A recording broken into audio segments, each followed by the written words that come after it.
Sorry 103 আমাদের room number, রুমের দিকেই যাচ্ছি। আমার পেছনে যে কটেজগুলো দেখতে পাচ্ছ এইগুলো হচ্ছে মানে এখনো তৈরি হয়নি। লাক্ষাদ্বীপ কথার অর্থ সংস্কৃত আর মালায়ালামে যেটা সেটা হচ্ছে 10 লাখ আইল্যান্ড।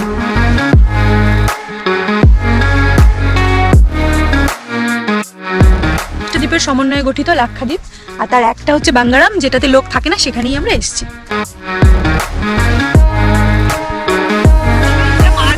মজার ঘটনা ঘটে গেছে এইমাত্র। ছিপি দিয়ে মাছ ধরছে, ছিপটা সুমনের ব্যাগে এসে আটকে পড়েছে।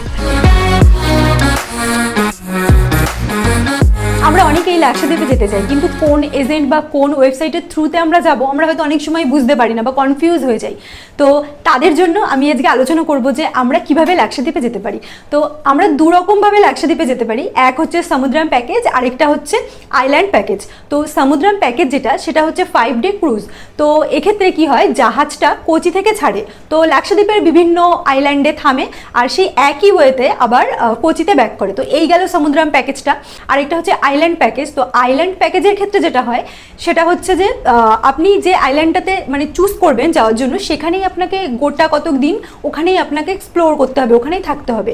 আর সমুদ্রাম প্যাকেজের ক্ষেত্রে কিন্তু আপনি যে আইল্যান্ডগুলোতে মানে যাবেন, দিনের বেলায় সেই আইল্যান্ডগুলোতে আপনি এক্সপ্লোর করলেন, আর রাত্রিটা এবং মিলগুলো নেওয়ার জন্য আপনাকে আবার কিন্তু জাহাজগুলোতেই ফিরে আসতে হবে। আচ্ছা, এবার আসি আপনারা প্যাকেজটা কিভাবে বুক করবেন। প্যাকেজ বুক করার সব থেকে সহজ উপায় যেটা সেটা হচ্ছে স্পোর্টসের ওয়েবসাইটে গিয়ে আপনারা ডিরেক্টলি প্যাকেজটা বুক করতে পারেন। তবে সেক্ষেত্রে কিন্তু যে পারমিটটা লাগে সেটা আপনাদের নিজেদেরকেই জোগাড় করতে হবে।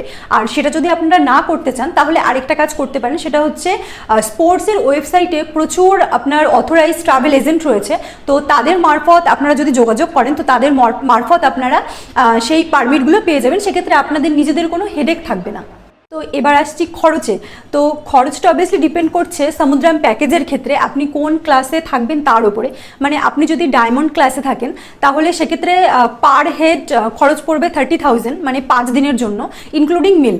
আর যদি আপনি গোল্ডেন ক্লাসে থাকেন তাহলে একই রকমভাবে আপনার খরচ পড়বে 22,500 মতো। এবার আসছি আইল্যান্ড প্যাকেজে। তো আইল্যান্ড প্যাকেজের ক্ষেত্রে খরচটা ডিপেন্ড করছে আপনি কোন আইল্যান্ডে রয়েছেন বা সেখানকার অ্যাকোমোডেশনের ওপর। তো যেমন আমরা ছিলাম বাঙ্গারাম আইল্যান্ডে, আর সেখানে থাকার একটাই অপশান ছিল বাঙ্গারাম আইল্যান্ড রিসোর্ট। তো আমাদের পার নাইট পড়েছিল 15,000 including all 3 mill.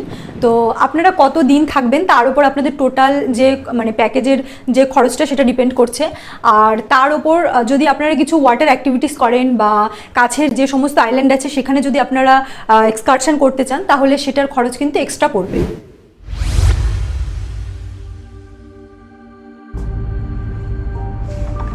Welcome to our room. তো এটা হচ্ছে বাঙ্গারাম আইল্যান্ড রিসোর্ট। তো এখানে থাকার জন্য এই রুমগুলোই অ্যাভেলেবেল পাবে। টোটাল 15 থেকে 16টা রুম আছে এখানে, তার মধ্যে আমরা একটাতে রয়েছি। বেসিক্যালি রুমটা হচ্ছে কটেজ টাইপের, তো দেখে মনে হচ্ছে ওয়েল মেনটেন্ড। ভাড়া হলো পার নাইট 15,000। তো সেই অর্থে দেখতে গেলে মনে হচ্ছিল আর একটু ওয়েল মেনটেন্ড হলে ভালো হতো। এটাও বেশ, বিছানাটাও বেশ সুন্দর, পরিষ্কার পরিচ্ছন্ন, বেশ সাজানো গোছানো। এখানে টিভি রয়েছে, ড্রেসিং টেবিল রয়েছে, ওখানে একটা ওয়ার্ড্রব রয়েছে, এখানে আরও একটা টেবিল রয়েছে। আর তো এই হচ্ছে বাথরুমটাও যথেষ্ট পরিষ্কার। এখানে বাথরুমে যা দরকার প্রয়োজনীয় সবকিছুই আছে। বাথরুমটা তো পরিষ্কার পরিচ্ছন্ন, বাট এখানকার জলে যেহেতু সালফারের পরিমাণটা একটু বেশি, তার জন্য মানে জলটাকে 10-15 মিনিট ধরে রাখতে হয়, তারপর গন্ধটা মানে সালফারের গন্ধটা চলে যায়। তো ফাইনালি আমরা লাক্ষাদ্বীপে চলে এসেছি। লাক্ষাদ্বীপ কথার অর্থ সংস্কৃত আর মালায়ালামে যেটা সেটা হচ্ছে 10 লাখ আইল্যান্ড বা 10 লাখ দ্বীপ। যদিও এখানে 10 লাখ দ্বীপ আমরা দেখতে পাবো না, এখানে মাত্র 36টা দ্বীপই আছে যেখানে আর কি ভিজিট করা যায়। তার মধ্যে একটা দ্বীপ বাঙ্গারাম, লোকজন কেউ থাকে না, শুধুমাত্র ট্যুরিস্টদের জন্য অ্যালাউড। তো সেরকম একটা দ্বীপে আমরা আছি। লাক্ষাদ্বীপটা হচ্ছে smallest union territory of India. তো যেটা হচ্ছে 36টা দ্বীপের সমন্বয়ে গঠিত। তার মধ্যে 10টাতে হচ্ছে লোক থাকতে পারে, আর 17টাতে লোক থাকতে পারে না। 4টে হচ্ছে নিউলি ফাউন্ড, আর 5টা হচ্ছে মানে কেউ ভিজিট করতে পারবে না, মানে লোকজন যেতে পারবে না। ওই যে দেখতে পাচ্ছ ওটা হচ্ছে তিনাকারা আইল্যান্ড, ওই যে তিনাকারা আইল্যান্ড, আর ওর পাশে একটা কিছু একটা আছে, নামটা আমার ঠিক মনে পড়ছে না। তো কালকে আমরা ওই দুটো আইল্যান্ডে যাব, আর এখন হচ্ছে ওই দিকটা যাব স্যান্ড ব্যাংক। তো ওই দিকটা আমরা স্যান্ড ব্যাংকে যাব, ওখান থেকে আমরা সানসেট দেখব। এখন হেঁটে হেঁটে ওই দিকটাতেই যাবো।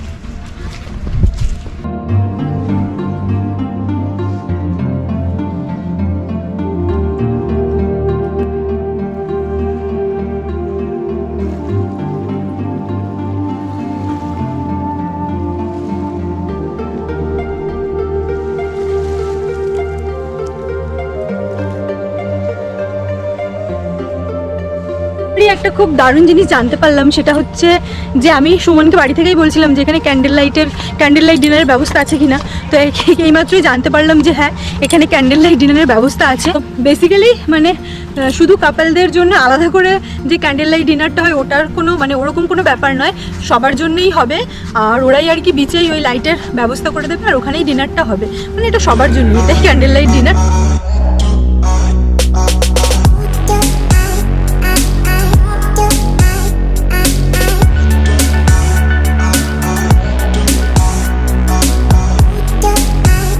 আমরা ফার্স্টে ভাবছিলাম যে আমরা যেখানে মানে বিচে রয়েছি সেই সাইডটাতেই হচ্ছে মানে স্যান্ড ব্যাংকটা, কিন্তু না, ওই দিকটাই নয়, প্রথমে ভুল ভাবছিলাম। এটা পুরো মানে বিচের অপোজিটে, অ্যাকচুয়ালি এই মানে এই সাইডটা হচ্ছে ওয়েস্ট, তো ওইদিকেই সানসেটটা হবে। তাই আমরা পুরো ঘুরে অপোজিটে চলে এসেছি, এখান থেকে বেশি দূর না, চলেই এসেছি একদম কাছেই।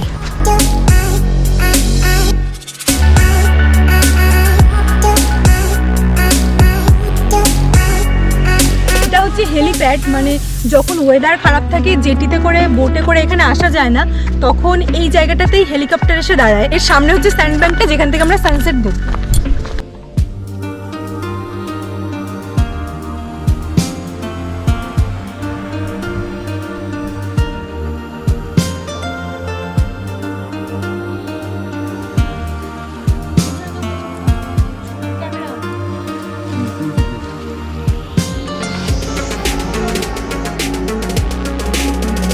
তো এখন বাজে হচ্ছে 7:30, আমরা সানসেট দেখে এখন রুমের দিকে যাচ্ছি। আর এই হচ্ছে নাইট ভিউটা, এখানের খুব দারুণ লাগছে দেখতে এই লাইটগুলোর জন্য, বিশেষ করে পুরো মানে আইল্যান্ডটাতে এরকম লাইট দেওয়া, এই যে এইরকম লাইট দেওয়া। তো এটাই হচ্ছে ক্যান্ডেল লাইট ডিনার, এখানে সব বাফে সিস্টেম করা আছে। আর এদিকে হচ্ছে সব চেয়ার টেবিলগুলো অ্যারেঞ্জ করেছে এরা, বেশ সুন্দর লাগছে দেখতে। Good evening. তো এখন আমরা আমাদের ক্যান্ডেল লাইট ডিনার করছি। আর ডিনার এখানে আজকে দারুণ দারুণ আইটেম আছে, বেশ নতুন নতুন ধরনের। হচ্ছে পোলাও, এটা হচ্ছে ব্রিঞ্জাল কাসুনি, এটা নতুন আইটেম, এটা আমি ট্রাই করবো, নিয়ে এসেছি। আর এটা হচ্ছে ফিশের কিছু একটা আছে, আমার খেয়াল নেই। এটা হচ্ছে চিলি চিকেন। আর এখানে একটা দারুণ জিনিস, সেটা হচ্ছে এটা হচ্ছে ব্রেড পুডিং।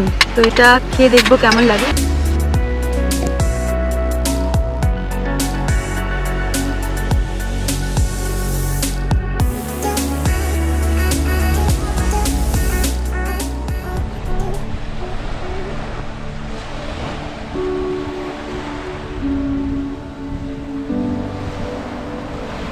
হে গাইস, গুড মর্নিং। তো আজ হচ্ছে আমাদের লাক্ষাদ্বীপের সেকেন্ড দিন।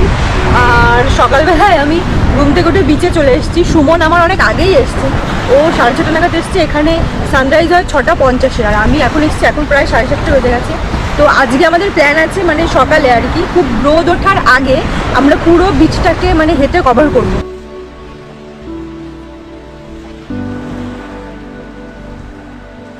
দারুণ লাগছে এরকম বিচের পাশ দিয়ে হাঁটতে।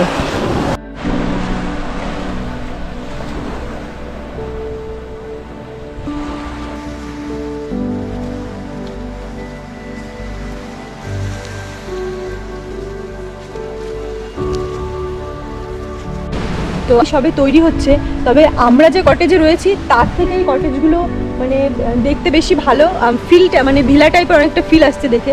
আর সব থেকে বড়ো কথা হচ্ছে মানে সমুদ্রের খুব কাছে, যেটা আমরা যে কটেজগুলোতে রয়েছি সেখান থেকে মানে সমুদ্রটা একটুখানি দূরে, মানে একদম বেরিয়ে এই কটেজ থেকেই দেখা যাবে না, বাট এইখান থেকে মানে এই কটেজ থেকে সমুদ্রটা একদম খুব কাছে, মানে কটেজ থেকেই দেখা যাবে। তো সেদিক থেকে এই কটেজগুলো বেশি ভালো। তো এইগুলো এখনও তৈরি হয়নি, তৈরি হচ্ছে, কিছুদিন পর থেকে হয়তো এখানে থাকা যাবে। তো ভিউয়ের দিক থেকে এই মানে কটেজগুলোই বেশি ভালো।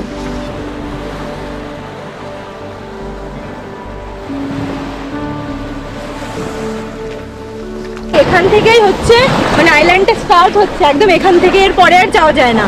এখন যেখানে বসে আছি এটা হচ্ছে আইল্যান্ডের একটা প্রান্ত, এই প্রান্ত থেকে আমরা অপর প্রান্তে এখন যাব। মানে বাঙ্গারামটা হচ্ছে একটা অ্যাটল, অ্যাটল মানে হচ্ছে রিং শেপ আইল্যান্ড। আর পুরো লাক্ষাদ্বীপে এরকম অ্যাটল আরো 4টে রয়েছে, মানে বাঙ্গারাম ছাড়াও আরো 3টে অ্যাটল রয়েছে।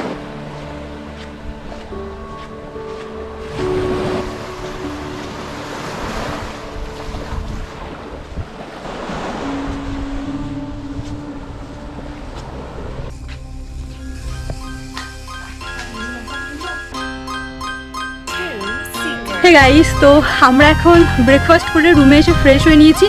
ফ্রেশ হয়ে এখন যাচ্ছি ফটোশ্যুট করতে। তো কালকে সন্ধ্যেবেলায় আর কি সানসেট দেখতে গেছিলাম যে স্যান্ড ব্যাংকে, ওখানেই যাব ফটোশ্যুট করতে।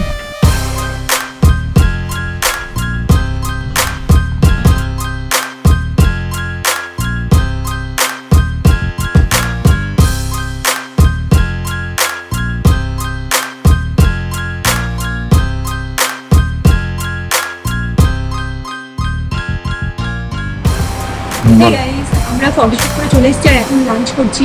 তো লাঞ্চে নিয়েছি হচ্ছে, এটা হচ্ছে প্লেন রাইস নিয়েছি, ডাল নিয়েছি, আর এটা হচ্ছে পেপার ফিশ, নতুন একটা আইটেম, আর এটা হচ্ছে জিঞ্জার চিকেন। তো এটা আমি একটু টেস্ট করে দেখলাম, এটা দারুণ হয়েছে খেতে। ডেজার্টে আছে এখানে হচ্ছে, এটা হচ্ছে তরমুজ কাটা, আর এটা একটা দারুণ জিনিস, সেটা হচ্ছে এটা পামকিন পায়েস।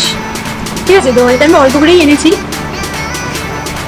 এটা বেশ ভালো খেতে। এখানকার ইকোনমি কিন্তু অনেকটাই মাছের উপর নির্ভর করে, মানে এখানে প্রচুর পরিমাণে তো মাছের ভ্যারাইটি রয়েছে, তার মধ্যে বিশেষ উল্লেখযোগ্য হচ্ছে টুনা মাছ, আর আরও রয়েছে যেমন শার্ক, তারপর ব্যারিটোস, ফ্লাইং ফিশ, এগুলো তো রয়েছেই।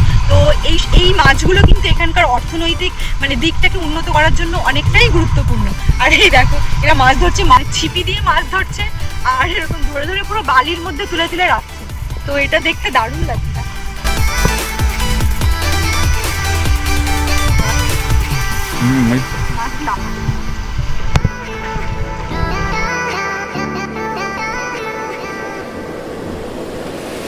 দিগন্ত মেশে যেথায় নীল সমুদ্রের বুকে, সেথায় হারাতে চাই অপূর্ণতার চোখে। আমাদের জীবনটাও কিছুটা সমুদ্রে ছুটে চলা ঢেউয়ের মতো, তাই না? পরপর দুটি মুহূর্ত কখনোই একই রকম হবে না।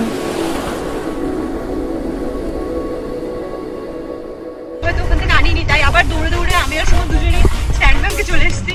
তো এসে ট্রাইপডটা যাই হোক পেয়েছি। 6:45 সকাল। তো কালকে কথা ছিল সকাল 6টার সময় উঠে 6:15 মধ্যে উঠে। কি হলো? কখন থেকে ডাকছি তোমাকে?